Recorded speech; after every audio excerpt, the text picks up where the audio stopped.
വേണാട് എക്സ്പ്രസ്സിൽ കഴിഞ്ഞ ദിവസം കാലുകുത്താനിടയിൽ അത് രണ്ടുപേര് കുഴഞ്ഞു വീണിരുന്നു.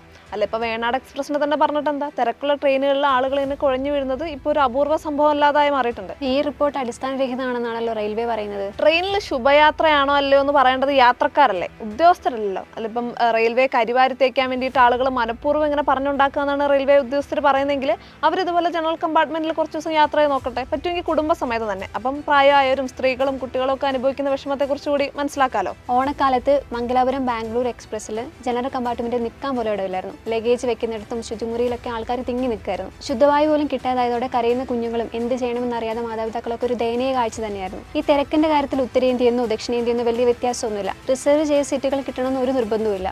ഈ ഉത്തരേന്ത്യയിലെ AC കമ്പാർട്ട്മെന്റിൽ അനധികൃതമായി കയറുന്ന ആൾക്കാർ സീറ്റ് കൈയെടുക്കും.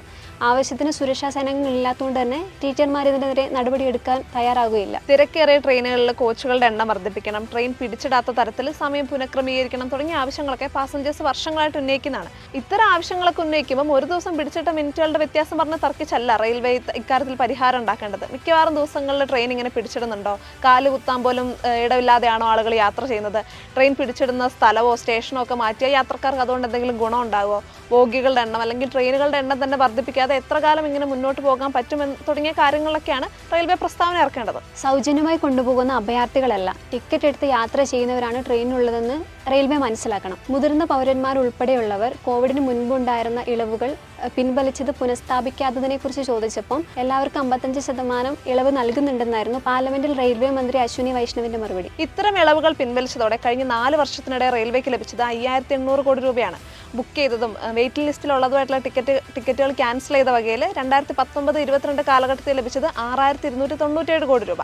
ടെക്നോളജിയുടെ സഹായത്തോടെ ഓൺലൈൻ ബുക്കിംഗ് ഒക്കെ ഇത്ര നിസ്സാരമായ കാലത്ത് കൊടുക്കാത്ത സീറ്റിന്റെ പേരിൽ യാത്രക്കാരിൽ നിന്നും പിഴ ഈടാക്കുന്ന ജനസേവനം, റെയിൽവേയുടെ ലാഭത്തിന്റെയും യാത്രക്കാരുടെ നഷ്ടത്തിന്റെയും ബുക്കിംഗാണ് ഈ മഹാനവമി ക്രിസ്മസ് സീസണിലേക്ക് ഇപ്പോൾ നടന്നുകൊണ്ടിരിക്കുന്നത്. കേരളത്തിലെ ട്രെയിൻ യാത്രക്കാർ നേരിടുന്ന പ്രശ്നങ്ങളെക്കുറിച്ച് ആധികാരികമായിട്ട് പഠിക്കാനും റെയിൽവേ മന്ത്രാലയത്തിനെ രേഖാമൂലം അറിയിക്കാനും ഒരു വിദഗ്ധ സമിതിയെ നിയമിക്കുന്നതിനെക്കുറിച്ച് സംസ്ഥാന സർക്കാർ ചിന്തിക്കണം.